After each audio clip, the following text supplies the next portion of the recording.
우리가 그 성경 개관을 하는 이유에 대해서 여러분 잘 생각해 보셔야 돼요. 여러분 아까 그냥 이름만 얘기하고 이렇게 소개했는데 어제 제자훈련, 제자세움 하는데 제자세움 책은 이 책보다 훨씬 더 어렵거든요. 그래서 새로운 제자세움 책 하신 분, 해보신 분 두 분 하셨어요? 네. 어떻든가요? 그 책이 뭐 그것보다 어려운 건 없을 것 같아요. 어려운 거 없을 것 같죠. 막 머리에 막 쥐나죠. 네. 그 어제 그 하는데 질문들이 몇 분이나 질문이 뭐라고 그러냐면 이렇게까지 어려운 걸 저희가 해야 되나요? 예. 그걸 저한테 질문을 하시더라고요. 그래서 아니 저 하나님의 창조성과 그런 거 다 믿는데 이렇게까지 이 정도까지 우리가 무슨 뭐 세미나 다닐 사람도 아니고 해야 됩니까? 그러니까 당위성이 뭡니까? 꼭 이렇게까지 어려운 걸 공부해야 됩니까? 제가 지금 오늘 서론과도 같은 건데요.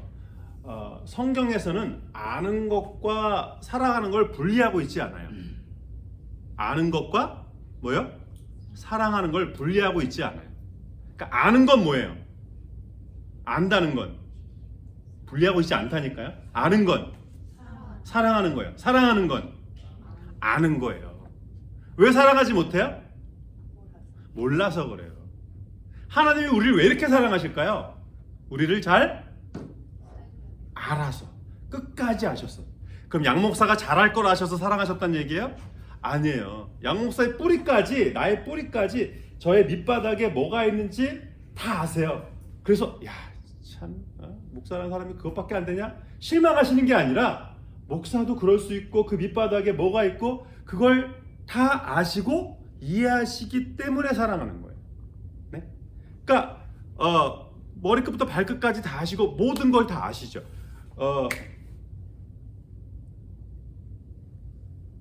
어제 제가 얘기했더니 어떤 장로님이 제가 만든 얘기냐고. 안 보고도 사랑할 수 있거든요. 눈이 안 보여도 못 보고도 눈이 내 보여도 못 봤는데도 사랑할 수 있어요. 예? 서로 만나지 않았는데도 사랑할 수 있어요. 그렇죠? 예? 못 봐도 안 보여도 사랑할 수 있어요. 근데 모르고는 사랑할 수 없어요. 그렇죠? 그 사람 모르는데 모르는데 어떻게 사랑해요? 모르는 사람은 어떻게 사랑해요? 뭐 TV에 나오는 사람 이쁘다, 잘생겼다, 성격 좋아 보인다, 크리스찬 같다. 우리 교회 80 넘으신 권사님인데 BTS 왕팬이세요. BTS 왕팬. 어느 정도 왕팬이냐면 그 BTS 중에 이름 휘 있어요? 나 걔네들 이름 8명 이름 다 모르는데. B 아니에요? B? B가 있어요? 하여간 그 8명 중에서 특별히 걔를 좋아하신대요. 그래가지고 걔한테 1,000불짜리 신발을 사서 이제 한국에 보내신 거예요. 네? 그래가지고 그 소속사에서 걔 브로마이드랑 뭐 그런 거 있잖아요. 그런 거 팬들한테 주는 선물 딱 해가지고 미국까지 이렇게 발송이 왔더래. 잘 받았다고, 감사하다고 그렇게까지 왔대요. 근데 저도 그분이 누군지 몰라요. 전 전해 들은 거예요. 그래서 제가 그 얘기를 저한테 해주신 권사님한테 아마 모르긴 몰라도 그분이 우리 목사님들한테 슬리퍼 하나 안 사주셨을 텐데 비한테는 그걸 다 주시고 싶으셨구나. 제가 농담으로 그랬어요. 그러니까 그 권사님이 그 BTS 노래를 너무 좋아하시는 거죠. 우리 교회 권사님 중에 그 BTS 왕팬들이 여러 계세요. 그래가지고 그 카톡 프로필을 갖다가 BTS 노래, BTS 사진으로 도배한 분이 몇 분이나 계세요. 그 권사님들이 BTS를 아주 좋아하시는 거죠. 근데 막 그냥 왕팬이시지만 사랑하시는 건 아니죠. 그냥 너무 좋고 그냥 그 노래가 좋고 이명웅이가 좋고 내 장례식에서 이명웅이가 장례식을 조가를 불러주면 소원이 없겠다. 그러신 분이 있지만 그렇다고 그분들이 이명웅을 사랑하는 건 아니죠. 모르니까. 이제 그 팬들의 사랑이란 건 이제 우리가 말하는 그 진짜 사랑과는 구별되는 거죠. 하나님을 우리가 아는 만큼 그 사랑은 더 깊어져요. 그러니까 이 성경개관도 실은 성경의 어떤 맥락을 짚어주는 거지만 이 정도까지 우리가 알아야 될까? 우리가 목자가 이걸 다 달달달 외운다 할든 얼마나 이거 성경 개관 강의를 우리가 하지 않는 다음에야 여러분 이게 무슨 동기부여가 되겠어요? 네? 그러니까 여러분이 제가 일일이 다 다 기회 되면 이제 물어보겠지만, 예. 여러분 어떤 면에서 동기부여가 되셨어요? 이 성경개관 한다는 게 아는 만큼 더 깊이 사랑하게 되는 거. 그리고 그 아는 그 사람을 알아가는 사랑하는 그 기쁨과 재미가 없다면 글쎄요. 예. 무슨 의미가 있을까요? 예, 우리 삶에 있어서 가장 좋은 기쁨을 놓치는 그것이 말씀의 기쁨을 놓치는 걸 거라고 저는 확신합니다. 그러니까 여러분이 꼭 목사가 되고 설교가자가 되고 내지는 강사가 되지 않는다 할지라도 이 성경 개관 통해서 하나님의 사랑을 전에는 요만큼 알았다면 이 지도와 이 개관과 이런 걸 보면서 그러니까 하나님이 성경 전체에서 하나님이 직접 말씀하신 게 몇 퍼센트나 될까요? 그러니까 모세야 아브라함 이런 하나님께서 직접 말씀하신 그게 66권 중에 몇 퍼센트나 될까요? 저도 정확하게 몰라요. 근데 여러분 대충 생각해 보세요. 모세경부터 계시록까지 그냥 쉽게 말해서 하나님이 가라사대 이게 몇 퍼센트나 될까요? 10%도 안 돼요. 네? 모세오경을 다 하나님이 하셨다 그러면 물론 10% 넘지만 그건 모세오경에 하나님이 가라사대가 다 있는 게 아니거든요. 모세에게 말씀하신 걸 모세가 적은 거예요. 네? 뺄 거 빼고 더할 걸 더하고 해서 적은 거라고요. 그러니까 창세기부터 계시록까지는 실은 설교예요. 설교. 모세의 설교부터 사도 요한의 설교까지 성경은 뭐다? 성경은 뭐라고요? 대답을 안 하시면 가만히 있어도 잊어버리는데 대답 안 하시면 더 금방 잊어버리죠. 성경은 뭐라고요? 설교다. 성경은 설교다. 모세의 설교부터 사도 요한의 설교까지 교회에 보내는 믿는 사람들한테 외치는 설교예요. 모세오경이 누구한테 하는 설교예요? 모세오경이 누구한테 하는 설교예요? 이스라엘 사람들한테 청중한테 하는 출애굽 1세대한테 하는 설교고 출애굽 2세대에게 외치는 설교예요. 그러니까 출애굽의 맥락 속에서 출애굽한 사람들에게 모세가 그들에게 필요한 말씀을 설교하는 거라고요. 그게 모세오경이에요.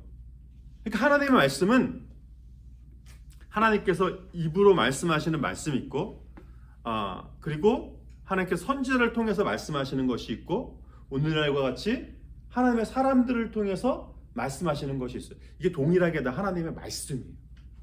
동일하게 하나님의 말씀. 여러분 하나님의 그 말씀을 하나님께서 이렇게 아까도 말씀드렸지만 창세기부터 계시록까지 전체 하나님께서 모세야 아브라함부터 해가지고 그 직접 말씀하신 것이 10%가 안 된다고요. 그러니까 하나님께서는 누군가를 통해서 하나님의 사람을 통해서 하나님의 사람에게 내지는 하나님의 사람을 통해서 하나님 믿지 않는 사람들에게 이쪽으로 오세요. 네. 다 아는 사이인데 뭘? 네. 사람들에게 외치도록 하셨어요. 그러니까 하나님의 말씀을 전하는 이 사람들의 책임감이 이 무게가 보통 무거운 게 아니죠. 그 대신 하나님께서는 이 하나님의 말씀을 전하는 이 사람들에 대해서 하나님과 같이 대하라고 귀하게 여기라고 그랬어요. 하나님처럼 섬기란 그게 아니라 하나님이 말씀하시는 것처럼 들어야 된다는 거예요. 그게 말씀을 대하는 우리의 태도가 돼야 된다는 거예요. 그러니까 근데 우리가 성경을 대할 때는 그 태도가 되죠, 그렇죠? 성경을 대할 때는 이거 하나의 말씀으로 교회가 정한 거니까. 네? 근데 이제 담임 목사 설교하시거나 이제 목사님 설교하면은 그냥 목사님의 설교로 들으면 안 된다는 거예요. 그렇게 들으면 안 된다는 거예요. 양 목사님 오늘 설교 좀 되네. 개 목사님 오늘 좀 설교가 되네. 꼬이네. 그러면 안 된다는 거예요. 말씀은 설교 말씀이나 성경 말씀이나 어떻다는 거예요? 동일하다는 거예요. 성경은 다시 말씀드려. 성경은 뭐라고요? 성경은 설교다. 성경은 설교다. 네? 심지어 사도 바울을 통해서 뭐라고 해요? 우리가 서로 말할 때, 우리 서로 대화할 때 어떻게 대하라고까지 말했어요. 네가 말하려거든. 너희가 서로 말하려거든. 뭐 하는 것처럼? 하나님의 말씀을 하는 것처럼 말하라. 네? 우리 말의 무게감이 설교하는 무게감과 달라서는 안 된다는 거예요. 네? 그러니까 전달자의 이 무게감이 권위와 이 삶의 품격이 아이 세상에서는 뭐 그래서는 안 된다는 거야. 동일해야 된다는 거예요. 그러니까 서로를 대할 때 이게 목사를 대할 때뿐만 아니라 서로를 대할 때도 귀하게 대해야 된다는 거야. 그 제자훈련 그 책의 서론에 보면 복음주의라는 게 뭐냐? 결국엔 말씀 중심이고 그리스도 중심이 복음적이라는 것의 의미인데, 복음적이 되면 말씀 중심이 되고 그리스도 중심이 되면 교단이 상관없이 다 연합될 수 있다는 거예요. 우리가 이렇게 제 아내가 한국에서 보수 중에 보수 총신 쪽에서 배웠어요. 제 아내가 쉽게 말해서 우리끼리 쓰는 말인데 꼴통 보수예요. 꼴통 보수. 총신 고시는 보수 중에서 왕보수예요. 왕보수. 목사님 알기를 그냥 목사님 그림자도 안 밟고 뭐 이거부터 해서 성경 말씀은 그냥 거의 문자 그대로 봐야 되고, 뭐 쟤는 TV 보다가도 점치는 장면 나오잖아요. 차를 돌려버려요. 술 마시는 장면 나오잖아요. 그러다가 또 어쩔 땐 또 자기가 마음에 드는 사람이 마실 땐 또 가만히 있어. 이제 마음에 안 드는 사람이 마시면 돌리고. 그렇긴 한데 그런 쪽에 상당히 보수예요. 그러니까 제 아내 색깔을 이렇게 얘기하다 보면 신학이 어딜지 알죠. 목사님들끼리 얘기하다 보면요, 제가 이제 홀레에서 잠깐 인턴십으로 공부한 적이 있었는데 이렇게 얘기하다 보면 그분이 어디 신학했는지 얘기 안 해도 알아요. 제가 장신이라고 얘기했잖아요. 그럼 저를 보는 눈빛을 보는 순간 이제 저분이 장신인지 아닌지는 알죠. 저분이 총신인지 아닌지는 대번에 알죠. 근데 복음적이 되면요, 그걸 뛰어넘는다는 거예요. 복음적이 되면. 왜냐면 예수 중심, 말씀 중심이 되면 교단, 인격, 사람, 성별 이런 것 때문에 차별하지 않는다는 거예요. 그러니까 우리가 성경 말씀을 알면 알수록, 하나님을 더 깊이 알면 알수록 하나님의 사랑을 깊이 알게 되고 서로를 깊이 이해하게 되는 거예요.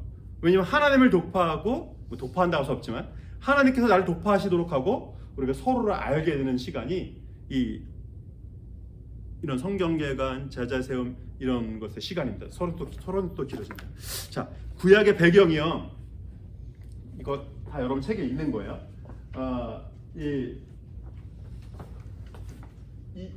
여기 문명을 뭐라 그래요? 페르시아로부터 시작된 이쪽 문명을 뭐라 그래요? 페르시아, 페르시 문명이 아니라 뭐죠?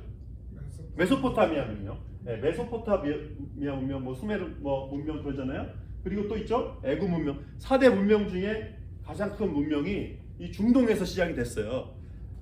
그 시작이, 성경에서 그 시작이 에덴 동산이 지리적으로 놓고 본다면 여기 어딜 거라고 보여집니다. 지리적으로 만약에 이제 놓고 본다면 아브라함이 떠난 동네 이름이 뭐죠? 우르가 지금의 어디에 있을까요? 나라에 있어요. 그 지명도 그대로 쿠웨이트에 있어요. 쿠웨이트에 UR로 우르라는 데가 요 사이에 쿠웨이트가 이쪽이잖아요. 여기 우르가 있어요. 그러니까 여기서부터 아브라함이 출발했어요. 근데 아브라함이 이렇게 해서 이렇게 가로지르지 않고 이렇게 갔어요. 왜요? 일로 왜 못 가요? 여기 더 쇼컷인데? 평지라서 안 가요? 여기 뭐가 없어요? 물이 없잖아요. 물이 전혀 없는 건 아니지만 여기서 물 파려면 수십 미터, 적어도 몇십 미터에서 파야 이제 물이 나올까 말까예요. 네. 여기는 오아시스 외에는 물길이 없어요. 물길이 다 어떻게 있어요? 이렇게 있다고요. 어떤 모양이에요? 어떤 모양이에요? 네. 전 답이 있는 것만 물어봅니다. 여러분 정신 차리세요. 네. 무슨 모양이에요? 반달 모양이 아니라 초승달 모양이잖아요. 그래서 여기를 초승달 지역이라고 그래요. 이게 성경의 가장 큰 줄기예요. 구약 시대의 배경은 다 여기예요. 신약 시대 갔을 때 이제 터키 쪽으로 해서 이쪽 헬라 쪽으로 가는 거고, 구약 시대는 우르르부터 시작해가지고 여기 아수르 문명, 바벨론 문명, 바벨론 나라가 다 여기서 시작됐어요. 그래서 여기가 여기가 사해고 갈릴리 바다고, 저기 요단강이고 갈릴리 바다인데, 요만큼이 이스라엘이거든요. 요게 경상남북도 합쳤대나 뭐 경상북도 정도 합쳤대나 뭐 얼마 안 되는 땅이에요 여기가. 네? 근데 요 조그만 나라가 뭐라고 그렇게 뭐 아수르도 바벨론도 또 뭐 페르시아도 계속 여기를 침략할까요? 자 보세요. 물길을 따라서 이동하다 보면 가장 큰 나라가 이쪽하고 이쪽이잖아요. 애굽이잖아요. 그럼 반드시 어디를 거쳐가게 돼 있어요? 여기를 가나안을 거쳐가게 돼 있는 거예요. 네? 여기가 뭐 엄청나게 뭐 중요해서가 아니라 여기를 차지하기 위해서 이렇게 가는 거죠. 근데 또 여기가 되게 조그만데도 불구하고 어마어마하게 지리적으로도 중요해요. 자, 왼쪽에 무슨 바다가 있어요? 지중해가 있어요. 네? 자, 배가 정착하려면 이렇게 민자로 있는 데가 항구가 생겨요, 안 생겨요? 이런 데 항구가 생겨요, 안 생겨요? 안 생겨요. 왜요? 이런 데는 파도가 다이렉트로 들이치거든요. 근데 걸러서 오는 데는 어떤데요? 이렇게 들어가 있어야 바닥 그 폭풍과 들어오면서 잔잔해지거든요. 거치는 게 많아가지고 이게 잔잔해지거든요. 그러니까 배가 정착하려면 이런 많이 있어야 항구가 발전을 하잖아요. 고대 사회에서 비행기가 없었던 사회에서 문명의 전달은 다 뭐를 통해서 오는 거예요? 백기를 통해서 오는 거잖아요. 그러니까 배가 정착하기 좋은 데가 다 여기죠. 거기서도 이 두 문명을 가로지르는 데가 정착하기 좋은 데가 그 중에 하나가 이스라엘이라고요. 네? 지금 뉴욕도 제일 뭐 다 부자 땅이지만 제일 먼저 발전한 데가 어디예요? 뉴욕이 맨하탄이잖아요. 왜요? 거 배가 정착하기가 좋잖아요. 섬이니까 사방에서 정착하기가 좋잖아요. 한국 도시로 딱 좋잖아요. 그런 것처럼 이 가나안 여기가 반도는 아니지만 이런 만에 위치해 있기 때문에 중요한 시에 속해 있어서 이 초승달 지역이 구약 시대의 배경에 해당됩니다. 이스라엘의 주요 도시는 그래서 보면은 여기 갈릴리 바다, 요단강 쭉 내려가면 여기 이제 사해, 여매가 이렇게 있어요. 그러니까 이쪽이 여기는 이 여매는 죽은 바다 사해라고도 하고 여매라고도 하죠. 여기는 이렇게 호수처럼 되어 있어도 갈릴리 바다도 호수처럼 되어 있지만 여기는 염도가 높지 않아요. 왜요? 물이 빠져나가요. 근데 여기는 물이 빠져나가지가 못해요. 여기 밑에 있는데 왜? 여기는 바다보다도 여기가 더 낮아요. 해수면.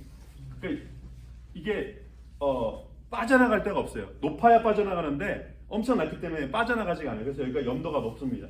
이게 갈릴리 바다부터 여기 사해까지가 여기가 이제 이스라엘의 위치에 해당되는데 자 경상남북도 만하다고 그랬어요. 근데 보세요. 지금 이게 다 뭐예요? 이런 게 다 뭐예요? 블레셋, 아말렉, 에돔, 이게 다 뭐예요? 나라 이름이에요. 예? 이 가나안 주변에 나라 이름이에요. 제가 아까 경상남북도 많아다고 그랬잖아요. 근데 주변에 나라가 이렇게 많아요. 그러면 이 이스라엘 내에 이 가나안 내에는 또 나라가 없냐? 이 가나안 이 주변에도 조그만 요거가 이게 다 왕이에요. 지금 왕국 자기네들 나름대로 왕국이 경상남북도 많은데 다 왕국 차지하고 있어요.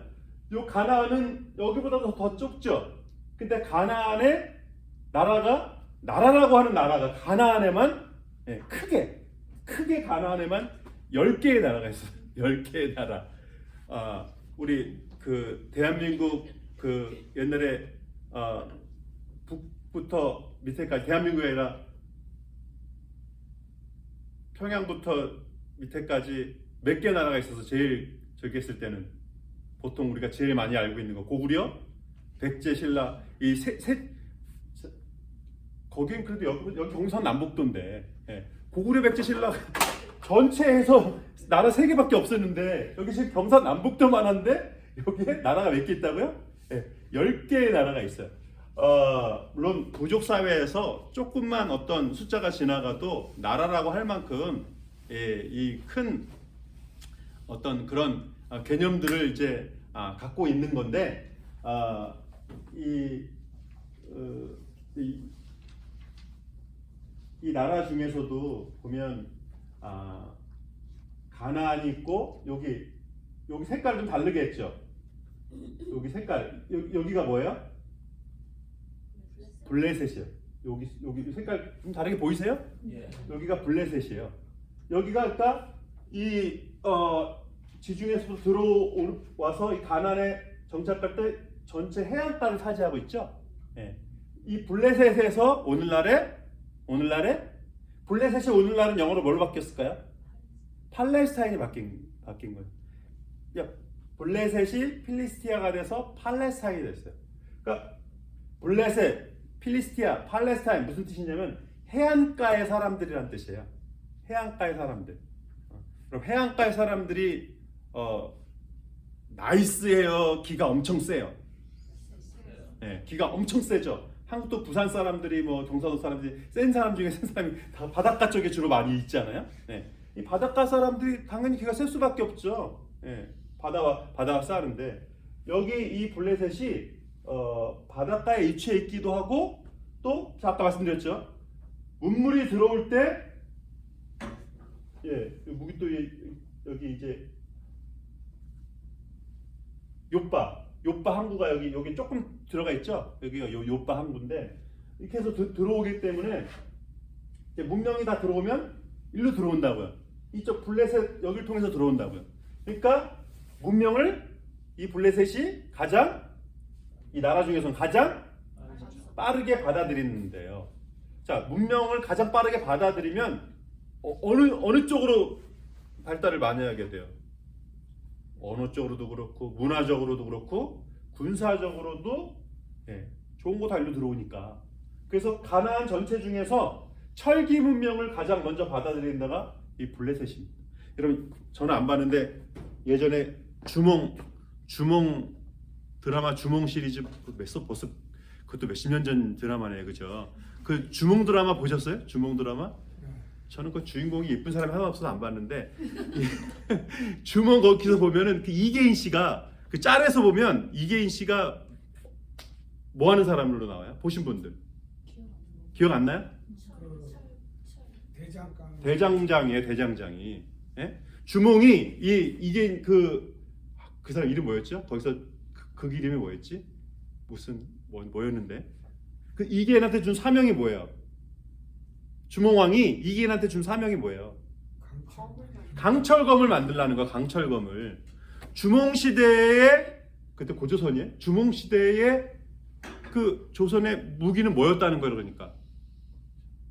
강철검이 아니면 뭐였다는 거예요? 이런 네? 나무? 목검? 돌? 그건 구석기 시대고. 고조선. 청동검이에요, 청동검. 구리검이었어요, 구리검. 구리는 아무리 날카롭게 만들어도 철하고 부딪히면 어때요? 철을 못 이기죠. 구리는 잘 휘잖아요. 네? 그러니까 칼하고 구리하고 싸우면, 구리검하고 싸우면, 구리검으로 이게 칼이 잘라져 버린다니까. 그러니까 주몽이 맨날 저기한테 대장간한테 그냥 무슨 치였는데 하여간 주물 치였나 뭐였나 하여간 빨리 강철 그래서 이계인 씨가 하면서 저도 그 짤로만 봐가지고 뭐 강철검을 만들어야 되는데 강철검 그 드라마에서 그 강철검이라는 얘기를 계속 한다고요. 그러니까 이 블레셋이 그 강철검을 갖고 있는 거예요. 다른 나라는 안 갖고 있는 걸 이 블레셋이 갖고 있어요. 그러니까 가장 강력하겠죠. 그리고 이 해안가 사람들 이 사람들은 자 여기 이 중동 사람들은 오늘날도 중동 사람들 보면은 우리 최영철 집사님처럼 이 박 집사님 키가 커요? 아니면 저처럼 이렇게 아담해요? 중동 사람들 커요? 중동 사람들이 커요? 중동 사람들은 에이시안이에요? 유러피안이에요? 아메리칸이에요? 뭐예요? 중동 사람들은 에이시안이에요. 그러니까 키가 크겠어요? 작겠어요?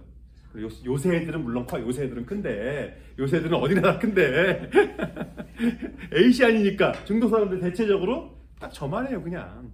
네? 근데 유럽 사람들은 예나 지금이나 다 컸어요. 네덜란드 사람들은 평균이 190이래요. 전 세계에서 가장 큰 사람들이 우리 권상희 목사님 190인데 네덜란드는 그게 평균 키예요. 다 그 정도예요. 네? 근데 블레셋 사람들은 얼마나 크냐면 골리앗이 구척이라고 그랬잖아요. 3m 40에 3m 40. 3m 40. 제가 172거든요. 그러니까 골리앗이 저의 딱 2배였어요. 저의 2배. 네? 제가 둘이 있는 거예요. 그게 골리앗이에요.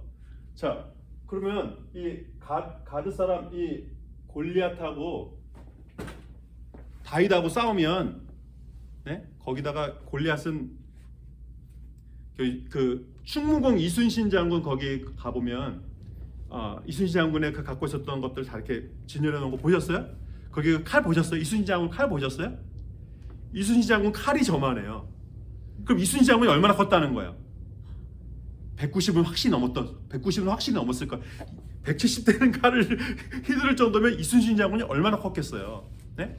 그러니까 그런 장군하고 소년 다윗하고 싸워서 이길 확률이 몇 %예요? 돌하고 강철검하고 싸우는데 이길 확률이 몇 %예요? 말이 안 되죠. 근데 다윗은 그 골리앗을 물리쳤다는 거예요. 그래서 이 이스라엘에 있어서 이 아브람 때 주셨던 왕의 정통성은 뭐냐면 블레셋을 이겨야 진정한 왕인 거예요.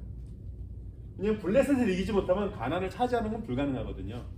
그러니까 블레셋을 물리쳐야 아브라함에게 약속하신 그 진정한 왕인 거예요. 블레셋을 물리친 왕은 누구밖에 없어요? 다윗밖에 없어요. 사울왕 때 블레셋을 한번 이긴 적은 있었는데 그때도 사울왕이 이긴 게 아니라 그 아들 요나단이 이겼어요. 네. 그러니까 블레셋을 이겨야 진정한 왕인 거예요. 그러니까 이스라엘 여인들이 사울이 죽인 자는 천천히고 다윗이 죽인 자 만만이다, 그게 숫자의 차이만 얘기하고 있는 게 아니에요. 네. 진정한 이 이스라엘을 이 여기서 탑으로 이끈 사람이 누구냐? 다윗이라는 얘기를 하는 거예요. 그게 만만이고 더 많다 이런 차이를 얘기한 정도가 아니라 블레셋을 이긴 사람은 다윗밖에 없다는 거예요. 그러니까 주변 상황이 그런 상황입니다. 그래서 오늘은 객관적인 거니까 50분 하고 쉴게요. 객관적인 거니까 구약 역사를 전체로 놓고 보면 한 이 정도로 놓을 수 있습니다. 여기 여러분 세 개 있어요. 몇 페이지죠?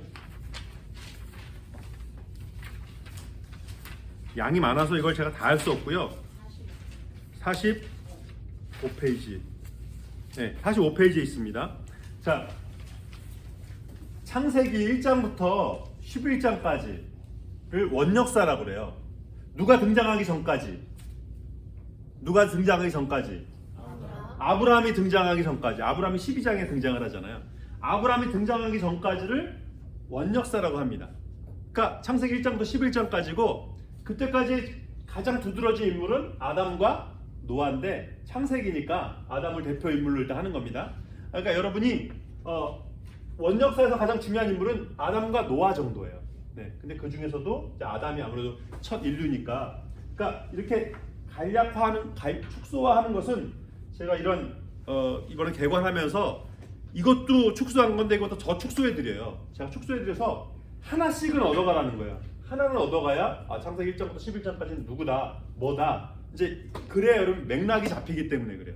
그래서 이게 압축하는 건데 이때는 이제 창조의 역사죠. 자, 12장부터 등장한 사람이 이제 아브라함이죠. 12장부터 50장까지 아브라함, 이삭, 야곱, 요셉의 이야기예요. 네? 그러니까 여기서 제일 중요한 사람이 첫 번째 사람이 이제 아브라함이죠. 12장부터 50장까지. 근데 이 역사가 요 창세기의 이 역사가 이제 구약 전체를 관통합니다. 아브라함, 그러니까 창세기에서도 이 아브라함을 얘기하기 위한 거고요. 요셉을 얘기하기 위한 거예요. 자, 아브라함 때 하나님께서 뭐라고 하셨어요? 네 후손이 하늘의 별처럼 바닷가의 모래처럼 많을 거다. 당장 많을 거라고 그랬어요? 당장 많아질 거라고 안 그러셨어요. 무슨 일이 있고 나서. 자, 여러분이 모르는 얘기가 아니에요. 저기 자꾸 톱니바퀴를 굴려보세요. 여러분이 모르는 얘기가 아니에요. 아브라함의 손이 하늘의 별처럼 바닷가의 모래처럼 많을 거라고 하셨는데 언제? 출애굽하고 나서. 네? 내 후손이 어딜 갔다가 애굽에 갔다가 몇 년 만에? 400 아브라함한테는 400년 만이라고 그랬는데 결국에 430년이었어요. 430년 만에 돌아오게 될 거다. 몇 대 만에? 몇 대 만에? 4대 만에. 요셉 때로부터 4대 만에 돌아오게 될 것이다. 자, 야곱의 요셉이 총리가 돼가지고 야곱의 식구들 몇 명이 애굽으로 갔어요? 70명. 어디선 70명이라고 그러고 어디선 75명이라고 그래요. 이제 요셉을 뺐다 더했다 이제 뭐 그런 차이 있겠죠. 70명, 75명이 내려갔는데 출애굽할 때 몇 명? 싸움에 나가는 군인만 60만. 군인만 60만이니까 장전만 20세 이상 군인만 60만이니까 지금이나 하나 둘 낳지 옛날엔 못해도 낸 6이었거든요. 그러니까 4인 가족 기준으로 해도 몇 만이에요? 그러니까 출애굽한 인물이 사람들이 200만은 좋게 넘었을 거라고 보여지는 거예요. 200만. 그 당시 미디안과 전쟁할 때 미디안이 군대 다 끌어왔는데 14만 5천이라고 그랬어요. 예? 미디안이 이스라엘보다 군대인데 다 끌고 왔는데 14만 5천이라고 그랬어요. 근데 출애굽한 사람들이 군인만 60만이에요. 군인만. 그러니까 어마어마하게 불어난 거죠. 왜 출애굽할 수밖에 없었냐면 애굽의 왕이 뭐라고 그래요? 이스라엘 사람들이 막 인구가 기하급수적으로 느는 거예요. 막 그냥 여기저기서 막 이스라엘 애기들 울음소리가 막 들리는 거예요. 근데 전쟁이 나면 이 이스라엘 사람들이 어떻게 할까봐? 적군에게 붙을까봐. 그래서 그때부터 핍박하는 거잖아요. 그러니까 이 아브라함 때의 그 약속이 이제 모세 때 이루어지는 건데 오늘 원포인트 레슨 중요한 거. 자, 모세 오경이잖아요. 창세기부터 창세기, 출애굽기. 몰라서 대답을 안 하시는 거예요? 졸려서 대답을 안 하시는 거예요? 귀찮아서 대답을 안 하시는 거예요? 창세기, 출애굽기, 레위기, 민수기, 신명기, 모세 오경이죠. 다 누가 썼어요? 모세가 썼겠죠. 그죠? 모세가 언제 썼겠어요? 모세가 언제 썼겠어요? 모세 오경을 출애굽하고 나서 썼겠죠. 출애굽해서 나와서 모세 오경을 썼는데 왜 창세기부터 썼죠? 출애굽의 역사가 더 중요하지 않아요? 왜 모세는 창세기를 이렇게 무려 몇 장에 걸쳐서 50장에 걸쳐서 여러분 이게 지금 이 컴퓨터로 찍은 글씨로도 이만 50장인데 옛날에 이렇게 해서 했으면 항아리 가득 하나 파피루스 항아리 2항아리 가득이에요. 에?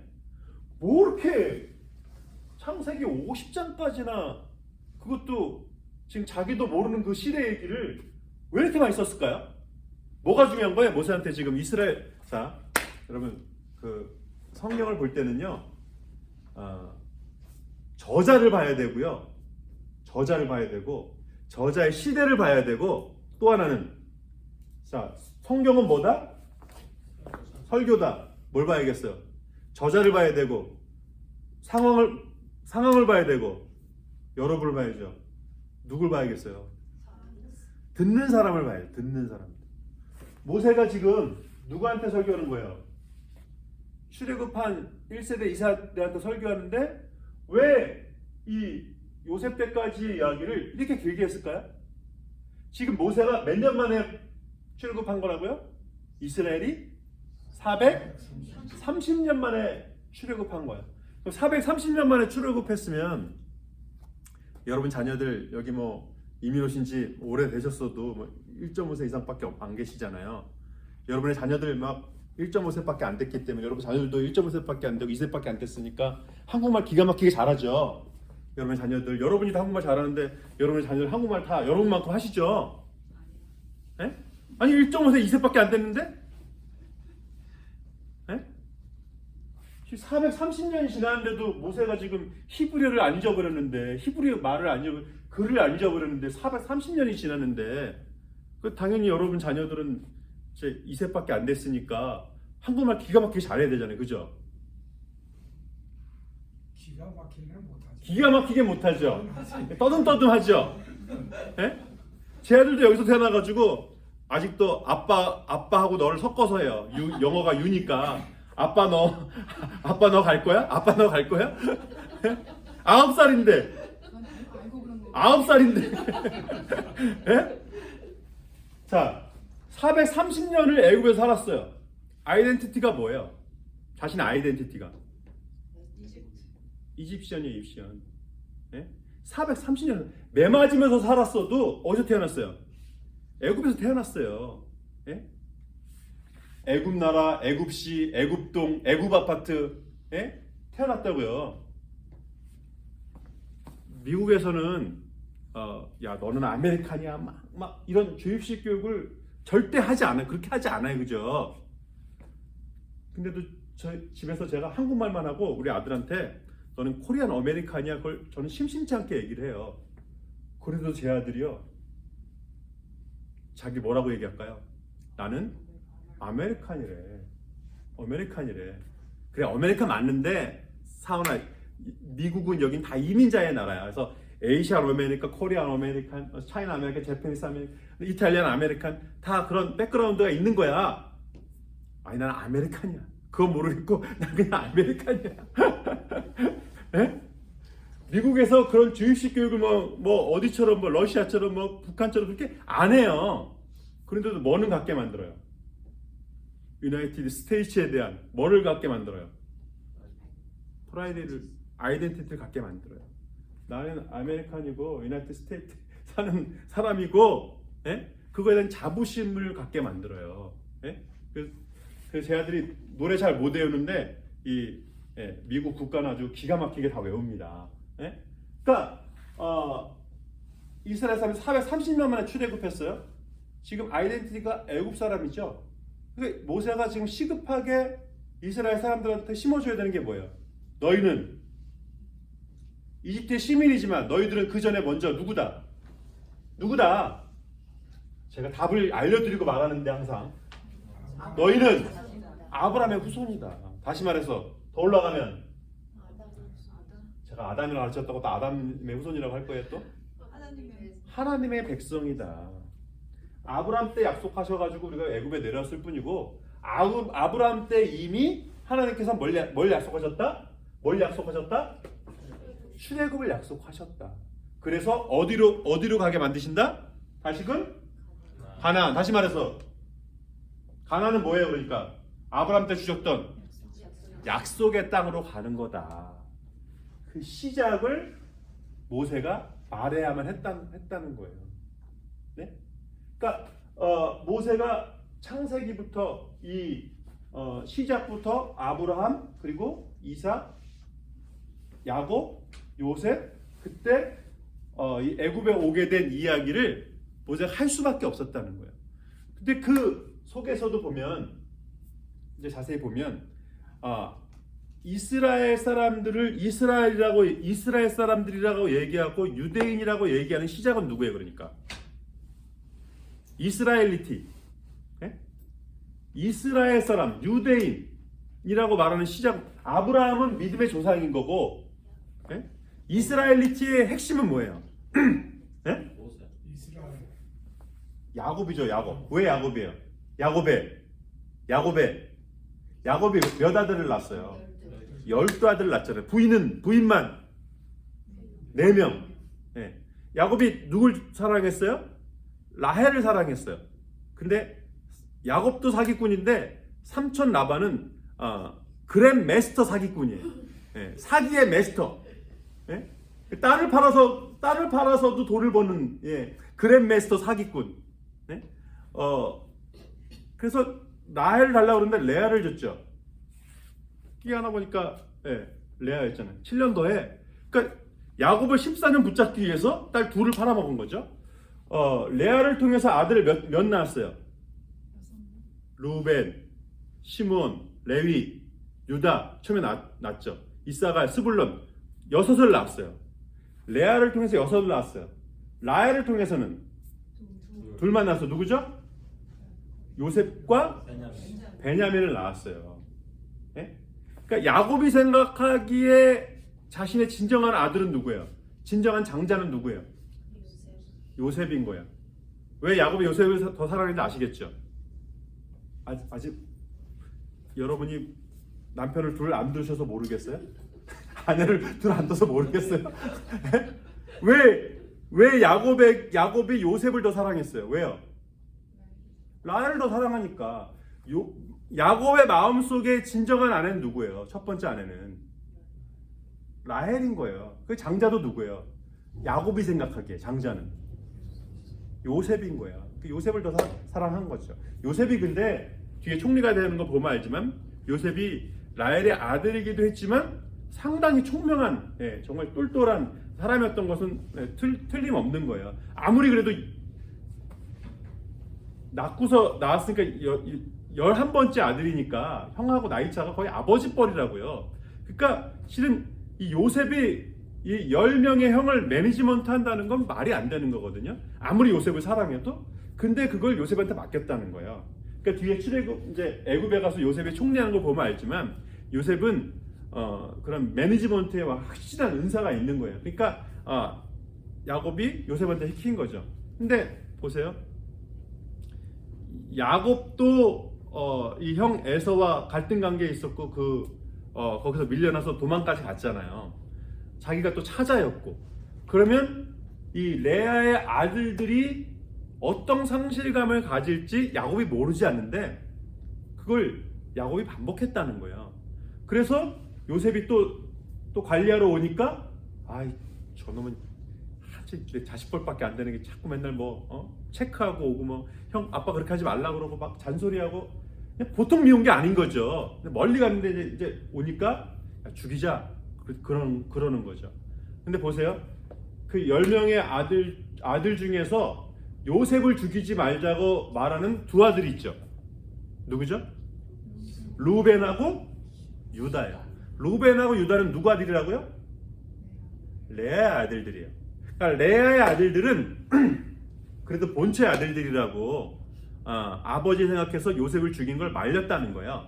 그럼 누가 주로 죽이자고 했을까요? 네?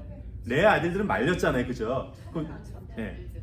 첩의 아들들이 그냥 어차피 첩이 지금 셋이나 있잖아요. 그러니까 그냥 첩이라고 그러면 안 되고 여종의 아들들이 주로 이제 죽이자고 했던 거죠. 레아의 아들들 말렸으니까. 자, 그래서 결국 요셉이 죽지 않고 애굽의 총리가 된 거죠. 근데 그 나머지 얘기는 다 아시잖아요. 그래서 이제 흉년이 생기니까 애굽으로 와서 요셉을 형들이 만나면 못 알아보는 거죠. 얼굴 들지도 못하니까 베냐민을 데려와라. 그러니까 베냐민을 데려오는데 야곱이 생각하는 아들은 둘밖에 없죠. 진정한 아들은 내가 아낀 아들 누구밖에 없어요. 요셉하고 베냐민밖에 없어요. 근데 지금 요셉은 야곱이 생각하기에 죽었다 생각하죠. 누구밖에 안 남았어요? 베냐민밖에 없어요. 베냐민밖에 안 남았을 때 라헬이 옆에 있어요, 없어요? 라헬이 이미 죽었어요. 네? 그러니까 지금 내가 가뜩이나 사랑하는 아내의 두 아들밖에 안 남았고 그 중에 이제 한 아들밖에 안 남았는데 이 베냐민을 데려가야 복식을 준다고? 어쩔 수 없는 거죠. 그때 이 베냐민의 목숨을 담보한 사람이 누구예요? 베냐민을 살려서 데려오겠습니다. 베냐민을 살려서 데려오지 않으면 저를 죽이십시오. 누가 그랬어요? 유다가 그랬다. 유다가. 그래서 보면 이 메시아의 후손이 그리스도가 유다의 후손으로 나오잖아요. 그러니까 이 12아들 중에서 가장 책임감이 강한 사람이 누구예요? 유다인 거예요. 유다. 자신의 목숨을 담보할 만큼 형제를 다 책임지는 사람이 요셉과 유다인 거예요. 근데 창세기에 보면 재미나는 얘기가 이 다말의 얘기가 나오잖아요. 며느리 다말. 그 세 아들 중에 두 아들 죽고 나서 마지막 셀라만 남았잖아요. 근데 셀라를 안 주는 거죠. 뜬금없이 이 얘기가 갑자기 들어가요. 왜냐면 그 앞에 보면 유다가 되게 책임감 있는 사람이거든요. 근데 고엘 제도를 모르지 않는데 그 며느리 다말에게 셋째 아들까지 줬다가는 죽을 것 같은 거죠. 자, 보세요. 아버지, 베냐민을 제가 데려오지 못하면 제 아들들을 죽이십시오. 그리고 베냐민을 데려갔잖아요. 자기 목숨 담보하고. 그래가지고 결국엔 온 가족을 살린 사람이 유다거든요, 결국. 근데 보세요. 근데 두 아들 죽었다고 셋째 아들은 다말한테 안 주는 거죠. 자기는 아버지한테 그 베냐민의 목숨을 자기 아들들까지 주면서 담보했는데, 그러니까 이 오묘한 얘기가 맞물려가는 거 이해가 되세요?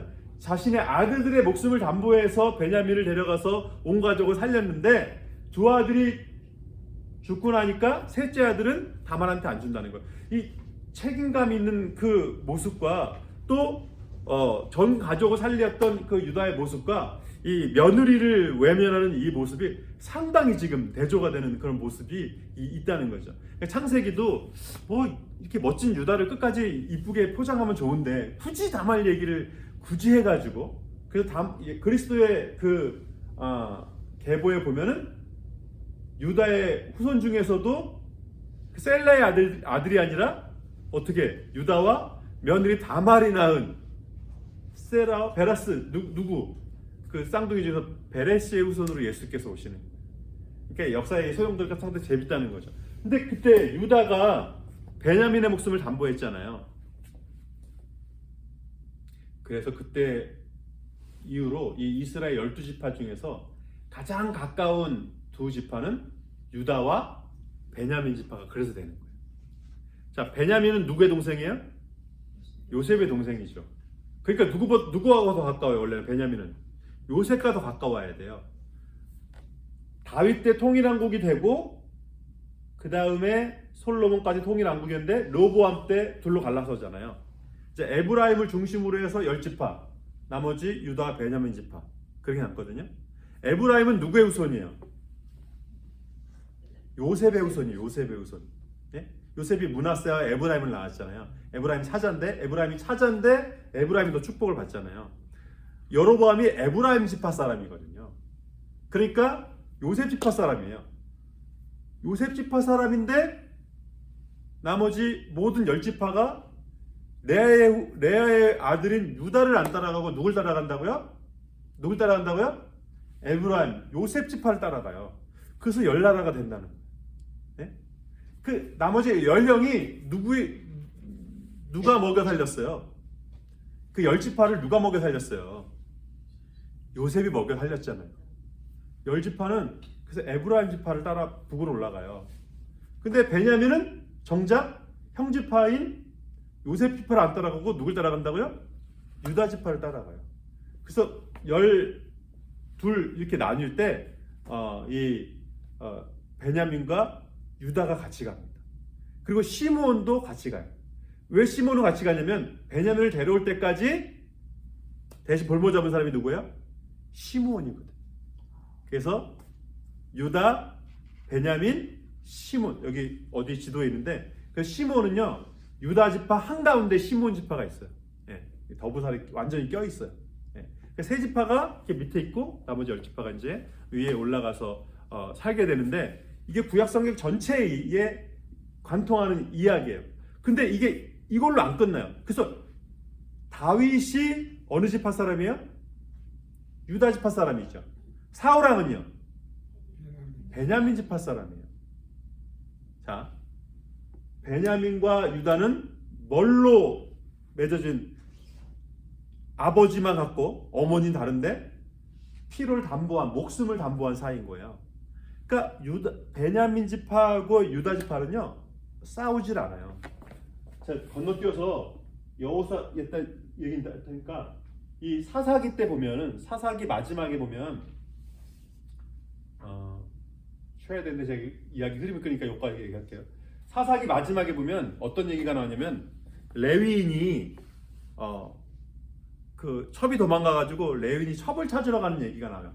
레위인이, 종교 지도자인 레위인이 첩을 둔 것도 희한한데 그 첩이 또 도망갔는데 그 첩을 찾으러 또 가요. 그 첩을 찾았어요. 그래서 돌아오다가 이 길르앗, 이 베냐민 지파가 있는 땅에서 야, 우리 그래도 가나안 사람들이 있는 데서 자지 말고 그래도 우리 12지파 중에서 한 지파인 이 베냐민 지파 이쪽 길르앗 쪽에서 우리 자자. 그래서 굳이 거기까지 가서 이 레위 사람이 잔다고. 당연하겠죠. 그래도 12지파하고 같은 지파면은 좀 잘 보호해 줄까 봐. 근데 길르앗 사람들 어떻게 했어요? 이 레위인의 첩을 그냥 겁탈해 윤간했어요. 윤간. 그럼 성경은요 19금이 아니라 39금이에요. 39금. 네? 그냥 보기 민망한 얘기가 이게 묘사만 안 돼 있지. 레윈의 첩을 윤간했다니까요. 윤간해서 죽였어요. 자, 이것도 기괴한데 레윈이 시체를 들고 집으로 가요. 묻어주지 않고 어떻게 해요? 토마가 12조각을 내요. 그 첩의 시신을 12조각을 내가지고 12지파에 보내요. 뭐 하는 거냐? 내 아내를 윤간해서 죽였다. 누가? 이 베냐민 지파의 이 불량배들이 죽였다. 12지파가 회의를 해가지고 베냐민 지파 때 이제 11지파가 욕을 하는 거죠. 그 불량배들만 내놔라. 이 윤간에서 죽인 그 불량배들만 내놔. 그들만 죽이겠다. 아주 너무 당연하고 제너러스한 제안이죠. 근데 베냐민은 야곱의 그 축복 속에 보면 베냐민이 그 축복 속에 보면 베냐민을 뭐라고 축복하는지 아세요? 야곱이? 베냐민은 자, 기억나시는 분 혹시? 네? 늑대와 비슷한데. 네. 물어뜯는 일이라 그래. 늑대죠. 물어뜯는 일이라 그래. 물어뜯는 일이다.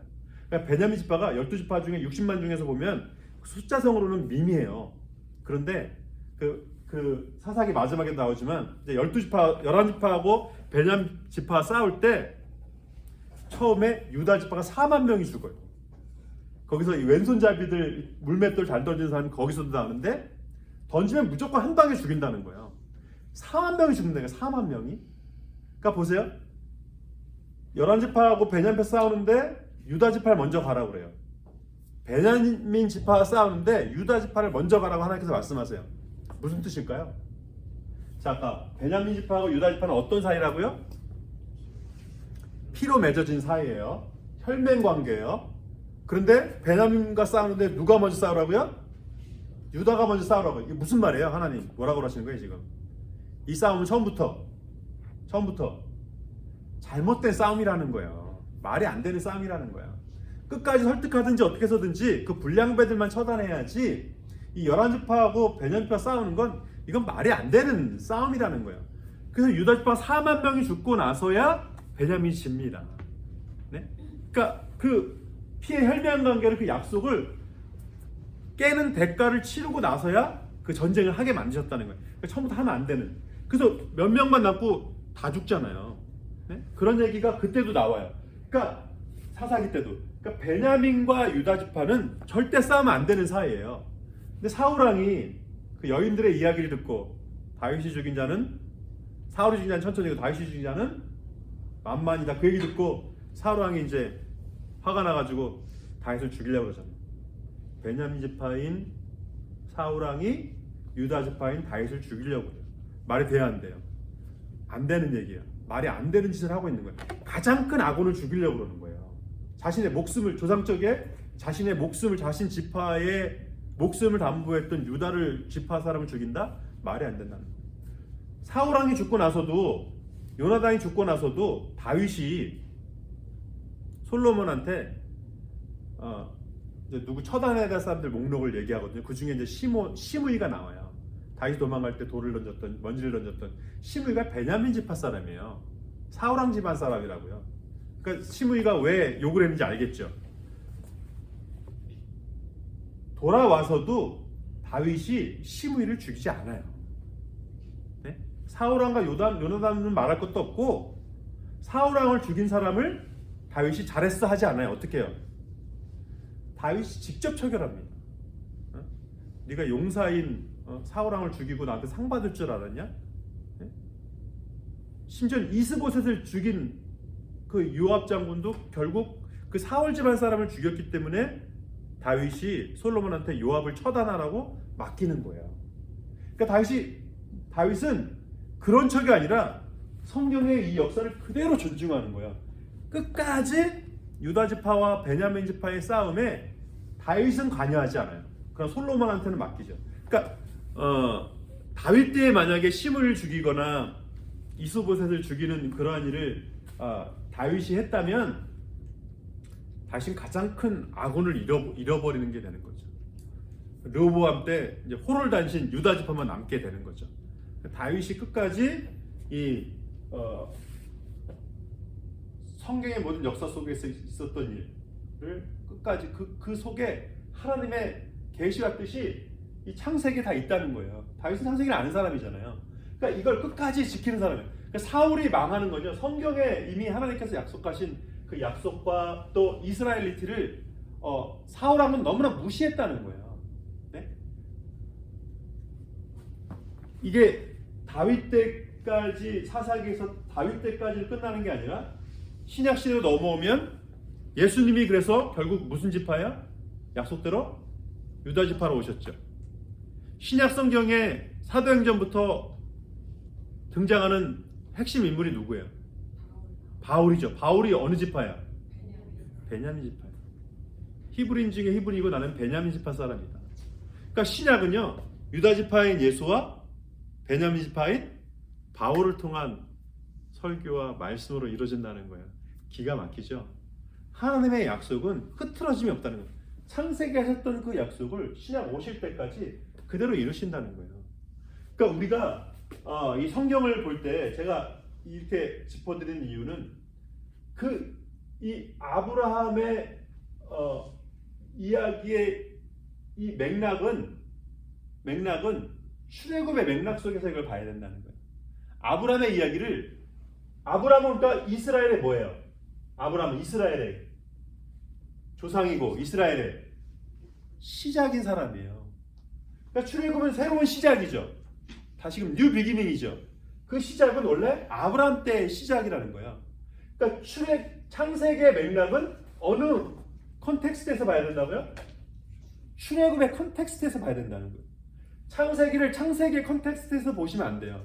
창세기는 출애굽한 이스라엘 백성들에게 그 시작을, 여태까지 역사의 그 근원을 말하기 위한 책이 창세기라는 거야.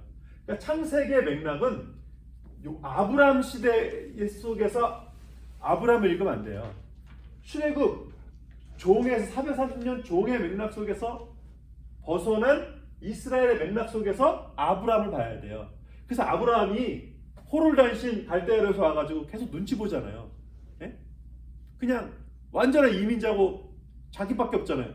뉴욕 처음 하는데 한국 사람 만나기가 그렇게 어렵다고, 한국 사람만 봐도 그냥 한국말 하고 싶고 그럴 정도인데, 그 시대에 아브라함이 호롤로 살았다는 거예요. 이방인으로. 네? 그런데 하나님께서 아브라함 때 이미 약속하셨다는 거예요. 그 약속을 이루기 위해서 우리가 지금 가는 거라는 거예요. 그러니까 제가 신학교 다니면서 졸업하고서 기억나는 게 몇 개 없는데, 신약학 교수님의 그 이야기는 명확하게 기억이 나요. 텍스트는 컨텍스트에서 봐야 된다는 거예요. 컨텍스트에서. 그러니까 말씀은 상황 속에서 봐야 된다는 거예요. 출애굽기를 그냥 오늘날의 상황 속에서만, 출애굽의 상황 속에서, 창세기를 출애굽의 상황 속에서. 우리 그때 설호성김 담임목사님하고 디스크 했잖아요. 저 사람이 왜 저럴까?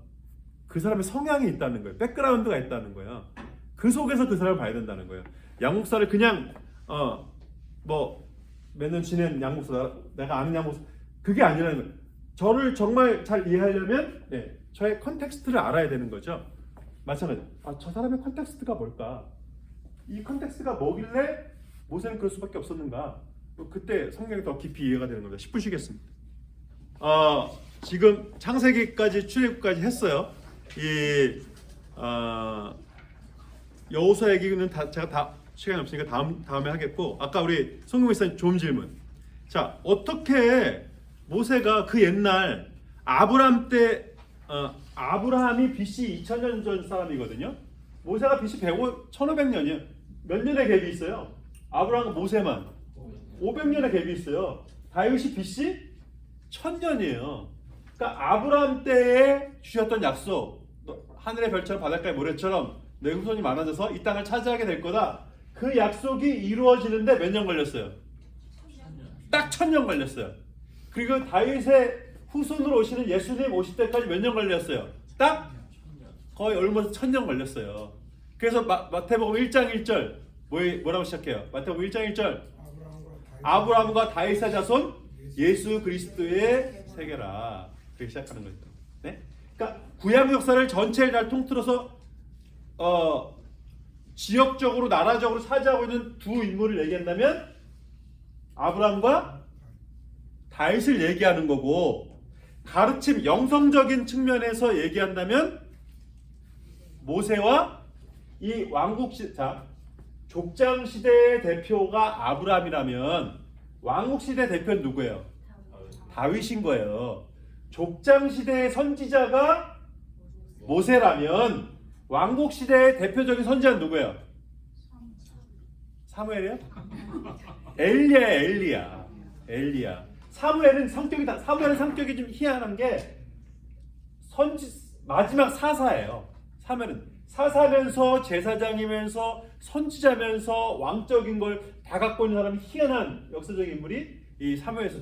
사무엘서가 실은 이 구약 성경에서 가장 좀 입지전적인 인물이고 연구 대상 중에 한 사람인 거죠. 아브라함 때 멜기세덱과 같은, 멜기세덱은 더 좀 애매모호 알쏭달쏭인가 그런 분이지만 사무엘은 좀 그런 있고, 그래서 족장 시대의 선지자가 내가 선지자와 같은 사람으로 모세를 세웠다 말씀하시잖아요.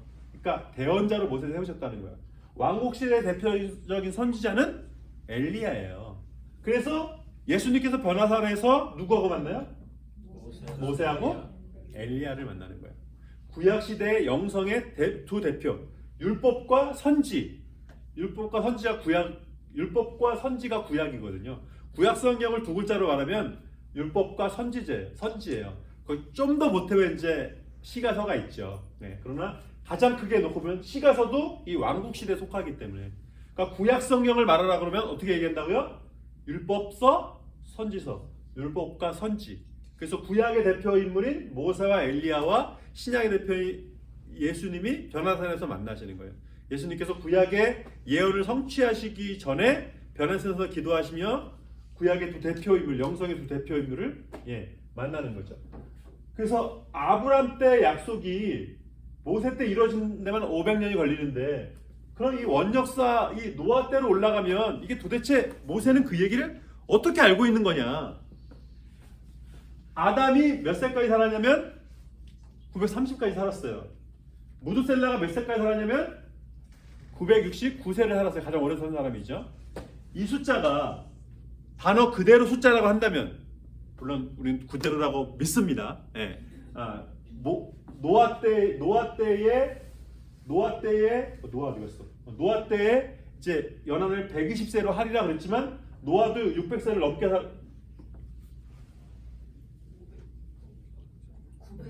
950세 살았고, 이 셈도 600세 살았고, 아르박스 480세 살았고, 아브라함 때에 대해서야 그게 좀 이루어질랑 말라.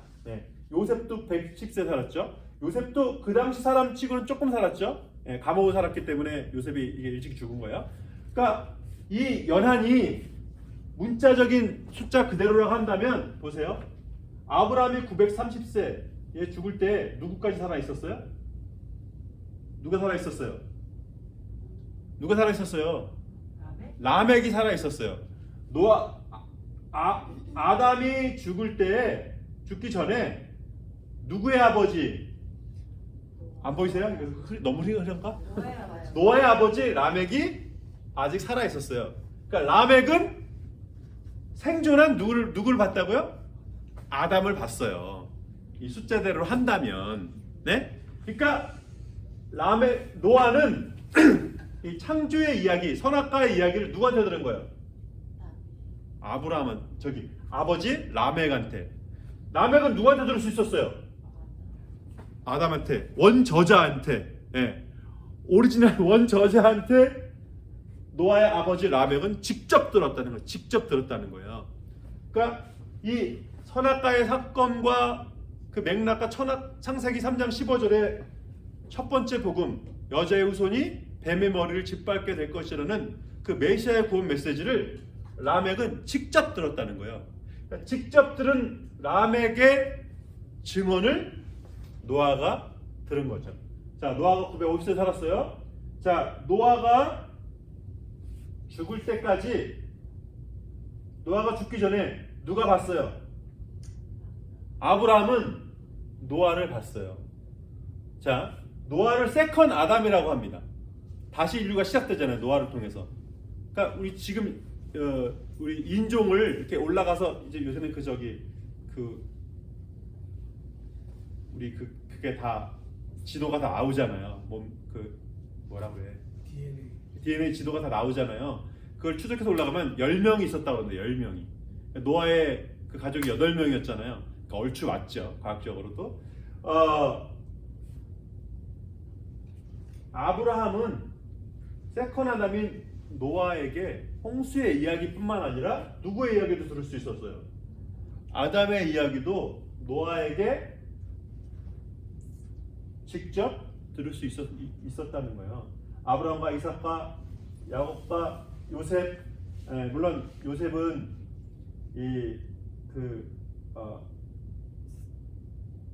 요셉이 아브라함과 겹치나요? 아브라함과도 겹치네요. 그러니까 창세기부터 아브라함까지 이 요셉의 이야기까지 구전으로 전해졌지만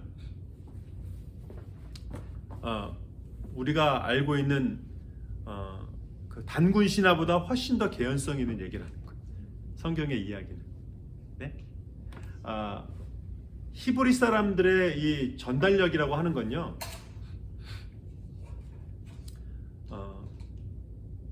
우리 한국말이 세계 언어 중에서 가장 어려운 언어 중에 하나입니다. 독일어도 어렵지만, 라틴어도 어렵지만 한국말도 쉬운 언어는 아니에요. 한국말 제 이름 양성필의 획이 몇 개예요 도대체? 여러분 그게 모음자음이 양성필에만 이게 몇 개가 발음만 양성필이지 이게 획이 몇 개가 들어갔어요. 그러니까 한국말은 결코 쉬운 언어가 아니거든요. 근데 한국말보다 더 어려운 게 히브리어예요. 히브리어는 알파벳은 그렇게 어렵지 않아요. 히브리어 알파벳은 어렵진 않아요. 여러분 또 외우면 금방 외울 수 있어요. 근데 히브리어가 어려운 게 뭐냐면 히브리어는 모음이 없어요. 한국말은 아에 이오 아야 어여 오요 우유 모음이 가장 많은 명확하게 글자로 표현되는 그래서 한국말이 어려우면서도 쉬운 게 모음이 많아가지고 그리고 초성중성 뭐예요 그 다음에 그게 다 분명하기 때문에 끊고 맺음이 분명하기 때문에 그 과학적으로만 그걸 판단할 수 있으면 또 배우기 쉬운 게 완전히 과학적으로 다 돼 있기 때문에 일단 알파벳 외우고 읽는 법 외우면 한국말은요 이 발음의 차이가 없어요. 발음의 차이가 없다고. 이게 영어가 한국말을 못 따라오는 건 발음을 못 따라오는 건 이 영어에 모음이 많지 않기 때문에 한국말의 아에 이오를 따라올 수가 없어서 발음할 수가 없는 거예요. 근데 한국말은 아에 이오가 다 있고 아야 어여 오요 우유 왜 오어 이게 다 있기 때문에 한국말로 방글라데시어를 갖다가요 한국말로 적어가지고 방글라데시어를 안녕하세요 저는 누구입니다 그걸 쭉 있는 긴 롱스토리를 한국말로 다 이게 방글라데시어를 한국말로 적었어요. 그래서 제가 그걸 방글라데시어를 읽어요. 방글라데시 사람들이 그대로 알아듣습니다. 그대로 알아들어요. 자, 영어를 한국말로 이렇게 적어가지고, 그러니까 애플을 한국말로 애플 어쩌고저쩌고 해가지고 쭉 이렇게 적었어요. 그래서 외국 사람한테 말하면 알아들어요, 못 알아들어요? 못 알아들어요. 영어는 이 액센트마다 이 차이가 액센트에 따라서 전혀 달라지기 때문에 그래서 영어가 쉽고도 어려운 것 중에 하나도 이 영어 액센트 때문에. 근데 히브리어가 어려운 건 알파벳이 어려워서가 아니라 히브리어는 모음이 아예 없어요. 히브리어는 모음이 아예 없어요. 그러니까 이 H가 H가 요건데 그게 해도 될 수가 있고 호도 될 수가 있고 하도 될 수가 있고 흐도 될 수도 있어요. 상황에 따라서, 단어에 따라서, 여성 중서 남성에 따라서. 그러니까 여호와일 수도 있고 야훼일 수도 있고 야호일 수도 있고 여호수아일 수도 있고 예수일 수도 있어요. 예수하고 여호수아하고 여러분 예수하고 여호수아가 같아요? 딱 들어도 다르잖아요, 그죠? 근데 똑같아요, 어원이. 알파벳상으로 차이가 없어요. 이걸 여호수아라도 읽을 수도 있고 예수스라고도 읽을 수가 있어요. 그래서 히브리어가 이게 그래서 어려운 거예요. 그러니까 상황에 따라 단어에 따라서 근데 이렇게 어려운 대신에 그 상황에서는 무조건 이거야. 네? 그 상황에서는 요단은 이렇게 그러니까 통째로 그대로 요거예요. 여성, 중성, 남성, 시제 요거 딱 다 들어가 있어요. 어려운 단어들은 어려운 대신에 그 문장을 그대로 이해할 수 있으면 뜻이 벗어나지가 않아요. 무슨 말인지 아세요? 그러니까 한국말은 주어가 많이 생략되잖아요. 그래서 말했는데 이게 읽고 나면 한국말 배우고서 어려운 게 그래서 이걸 지금 이순신 장군이 했다는 거야? 아니면 저자가 한 얘기야? 이순신 장군의 아내가 한 얘기야? 이거를 이해한다는 게 이게 어려워요. 예, 많이 문맥 속에서 해석하기 때문에. 근데 어려운 단어들, 어려운 영어, 히브리어나 라틴어나 또 독일어나 스페인어 같은 경우에는 이게 여성 중성하고 시제하고 이런 게 거기에 그 단어 안에 다 들어가 있어요. 그러니까 파악하기는 어렵지만 제대로 배우고 나면 이게 누가 얘기한 거고 언제 얘기한 과거형인지 현재형인지 여성형인지 남성형인지 그게 거기 다 들어가 있기 때문에 그 문맥에 오해가 없어요. 무슨 말인지 아세요? 지금 서로 커뮤니케이션 되고 있어요? 안 되고 있어요? 안 되고 있는데 되고 있는 척 하지 마세요. 예? 그러니까 어려운 단어들은 배우긴 어렵지만 그 단어 속에 단어 하나 속에 시제와 여성 중성과 또 명사, 품사와 그런 게 거기 다 들어가 있어요. 그러니까 오해가 없이 정확하게 전달이 된다는 얘기. 이해되세요? 히브리어가 꼭 그래요. 그래서 이 히브리어의 성격이 그렇다 보니까 그러니까 언어와 그 나라의 성격은 이게 같이 가거든요. 한국말은 이게 주어도 생략되고 동사도 그러니까 그냥 뭐 거시기가 거시기에서 거시기했잖아. 그래도 우리는 알아듣잖아요. 그러니까 우리는 그 문맥 속의 상황 속에서 이제 그 누굴 얘기하는 걸 다 알아듣니까 빠르고 속도가 붙고 그런 건 있지만 이제 오해가 많죠. 뜨문뜨문 말하거든요. 우리가 네? 그러니까 마음을 전달하고 그러니까 우리는 빠른 대신에 오해가 많아요. 이스라엘 사람들은 대신에 정확해야 돼요.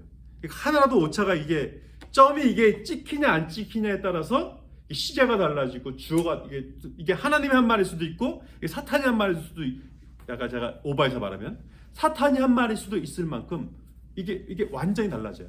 그래서 1점이랑 또 틀리면 안 된다는 게 히브리어적인 그 상황이 있어요. 그러니까 이 북이스라엘 722년 BC 722년에 망하고 남유다가 BC 586년에 망했거든요. 1947년에 이스라엘이 독일의 힘을 빌어서 전차 부대 탱크를 앞세워서 팔레스타인들을 몰아내고 이스라엘에 돌아왔어요. 몇 년 걸렸어요? BC 586년에 쫓겨나서 AD 1947년에 돌아왔어요. 몇 년 걸렸어요? 무려 2000 계산 안 되세요?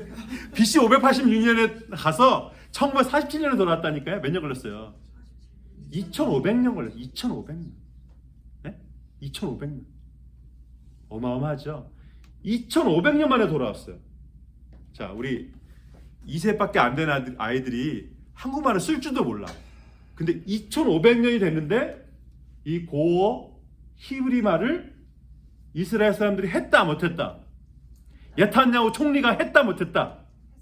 했다. 예? 2500년이 지났는데 2500년이 지났는데 이게 어떻게 가능할까요?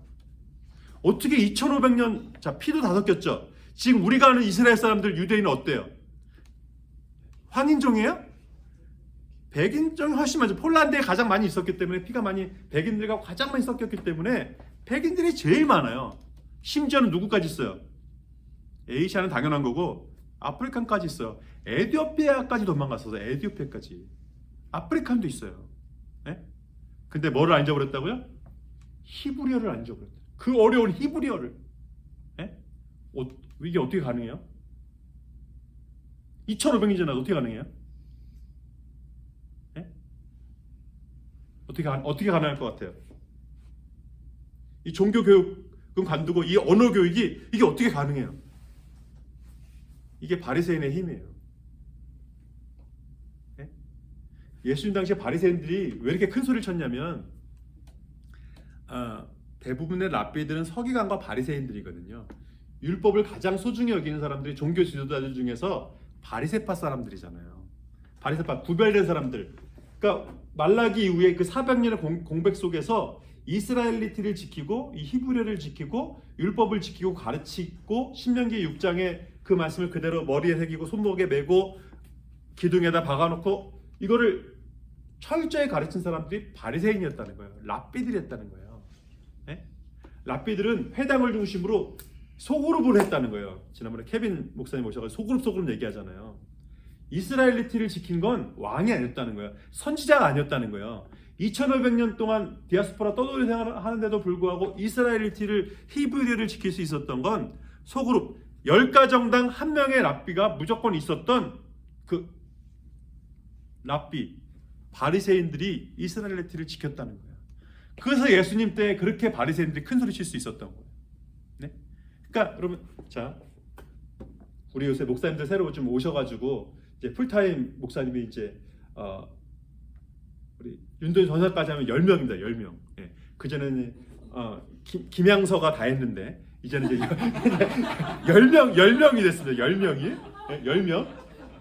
그래도 우리 아이들까지 지금 1000명이에요. 1000명에 10명이에요. 예? 그러니까 한 명이 지금 n분의 1로 하면 100명씩 맡고 있는 거예요. 100명씩. 예. 적어도 100명. 공동체 목사님들이 실은 100명, 한 200명 이상 맡고 있는 거죠. 이 세들이 저기 맡고 있기 때문에 전 다른 목사님 맡고 있기 때문에. 자, 랍비들은 몇 가정 맡고 있다고요? 10가정. 엄마한테 말 안 하는 걸 랍비한테 말해요. 예? 랍비가 이 10가정에 뭐 밥숟가락은 말할 것도 없고 얘 뭐 할례 줄 때부터 결혼할 때까지 주례도 다 랍비가 하는데 뭐. 예? 자, 유아 할례, 결혼, 장례 이걸 다 한 명의 랍비가 10가정을 책임져요. 어때요? 기가 막히죠? 예? 10명이 11조 하면 랍비 한 사람을 세울 수 있는 거예요. 예? 그러니까 이스라엘리티 2500년 동안 이스라엘리티를 지킬 수 있었던 게 그 랍비들 때 바리새인들 때문이었다는 거예요. 근데 제가 그 힘을 얘기하고 그 사람들 존경해서 존중해서 너무 경외스럽죠? 경이롭죠? 근데 제가 그 얘기를 하려고 그런 게 아니라 그렇게 2500년을 지킨 사람들이 랍비였고 바리새인들이었는데 그들이 누구를 핍박했어요? 예? 예수를 핍박했다는 거예요. 자, 이 역사를 달달달 외우고 있고 구약 성경을 달달달 외우고 있는 랍비들이 바리새인들이 창세기 때 이미 약속한 여자의 후손으로 오신다는 메시아인 누구를 못 알아봤다고요? 예수를 못 알아봤다는 거예요. 네? 성경을 달달달 외우고 있는데 그게 랍비들만의 얘기가 아니라 아담 때부터 해가지고 요셉 때까지 그리고 모세, 다윗, 사울왕, 사사기 여호수아 때 지금까지도 이렇게 성경을 가르치고 수만 명의 목사님들이 수십 년 동안 수천 년 동안 설교를 하는데도 불구하고 알아보고 맞이하는 사람들이 있는가 하면 성경을 달달달 외우고 있는데도 불구하고 메시아를 가장 배척하는 사람들이 될 수도 있다. 그러니까 너무 열심히 성경 공부하면 배척할 수 있으니까 대충 할까요? 그 얘기가 아닌 거죠. 제대로 봐야 된다는 거예요. 말씀을 내가 달달달 외웠다는 게 중요한 게 아니라 이스라엘의 역사를 달달달 외웠다는 게 중요한 게 아니라 제가 컨텍스트가 중요하고 그 컨텍스트 속에서 컨텍스트를 제가 상황을 맥락을 제가 이거 하면서 계속 얘기할 거예요. 컨텍스트 속에서 봐야 된다고. 그 속에서 컨텍스트가 중요한 건 뭐를 더 제대로 알기 위해서 텍스트를 더 제대로 알기 위해서 컨텍스트를 이해하는 거예요. 여러분이 이 성경 개관을 통해서 더 컨텍스트에 집중하시고 컨텍스트를 공부하면서 우리가 배우고자 하는 건 뭐냐면 텍스트의 본질이 뭐였냐는 거예요. 그래서 이 아담의 이야기를 통해서 이 노아의 얘기를 통해서 아브라함의 이야기를 통해서 요셉의 이야기를 통해서 예수의 무엇을 얘기하고 싶었냐는 거예요. 구약시대에 있었던 출애굽의 그 이야기를 통해서 신약시대의 바리새인들이 하나님을 예배하지 않는 그 모습을 통해서 이렇게 하나님께서 역사하시고 출애굽을 인도하셨는데도 불구하고 이스라엘 사람들은 여전히 하나님을 예배하지 않은 사람들이 많았다는 거예요. 아까 제가 철기문명 말씀드렸잖아요. 블레셋을 차지할 수가 없거든요. 예? 다윗 때 겨우 사울 왕 때 강철검을 갖고 있었던 사람은 사울 왕과 요나단밖에 없었다는 거예요. 심지어 사울 왕 때까지도. 그러니까 가나안을 차지하는 건 다윗 왕 때도 여전히 쉬운 일이 아니었다는 거예요. 그런데도 차지하게 하셨잖아요. 하나님이 약속을 이루셨다는 거예요. 그러면 자, 왕밖에 칼을 안 갖고 있어요. 왕밖에. 다윗도 강철검을 어디서 누가 만들어 준 게 아니라 다윗이 누구한테 받았어요? 아비아달 제사장의 골리앗의 칼을 받았어요. 네? 강철검이 그만큼 없었다는 거예요. 그러니까 다윗 왕 때에도 이스라엘이 가나안을 차지하는 것은 결코 쉬운 일이 아니었다는 거예요. 그럼 이 모든 게 다 뭐예요? 이 약속을 다 이루시고 다윗 왕 때 이루신 이 모든 것이 다 뭐예요? 다윗의 힘이에요? 강철검은 다윗밖에 없었다니까. 이 모든 것이 그럼 뭐예요? 하나님의 은혜라는 거예요. 하나님께서 약속하셨고 아브라함한테 약속하신 걸 우리 유다 지파 이스라엘 사람들 하나님께서 특별히 보셔가지고 우리 유다 지파 사람들 역시 사랑하셔. 이 유대의 피를 시켜야 돼? 맞는 말이에요, 틀린 말이에요? 맞는 말 아니라는 거예요. 피의 순수성 때문에 이스라엘 지키신 것이 아니라는 거예요. 하나님의 신실하실 때문에 이 약속을 지켰다는 거예요. 근데 바리새인들은 계속 피의 순수성을 주장하고 있다는 거예요. 이스라엘이기 때문에 지켰다는 거예요. 아브라함 때도 그런 얘기 하신 적이 없다는 거예요. 아브라함의 믿음을 본받은 사람들을 하나님께서 지키시지 아브라함의 후손이어서 지킨 것이 아니라는 거예요. 아브라함의 후손은 이삭도 있었지만 누구도 있었어요? 이스마엘도 있었어요. 근데 왜 이삭이어야 돼요? 이삭이 본처 자손이니까? 그럼 에서와 야곱은 둘 다 본처 자식인데 왜 야곱이에요? 뭔 얘기를 하려고 그러는 거예요? 본처 자식이니까 사랑한다는 얘기를 하려는 거예요? 아니라는 거예요. 어떤 후손? 어떤 후손? 믿음의 후손. 믿음의 후손은 뭐예요? 약속의 후손. 아버지를 통해서 주신 그 말씀을 지키는 말씀의 후손. 약속을 붙들고 있는 후손. 아브라함의 후손이 아니라 아브라함의 믿음을 따르는 후손. 그 후손을 하나님께서 지키신다는 거예요. 내가 아브라함의 후손이야. 그게 중요한 게 아니라 나는 아브라함처럼 믿고 싶어. 아브라함의 믿음을 얘기해야 된다는 거예요. 그게 사도 바울의 설교의 요점인 거예요. 그러니까 우리가 성경 개관을 통해서 컨텍스트를 통해서 이 텍스트를 이해하면서 아브라함의 상황과 모세 상황을 이해하면서 모세가 출애굽기, 레위기, 민수기, 신명기를 통해서 결국 얘기하고 싶은 게 뭐예요? 하나님께서 이스라엘을 오늘 출애굽 끝내야 되니까 하나님께서 이스라엘을 출애굽시킨 이유가 뭐라고요?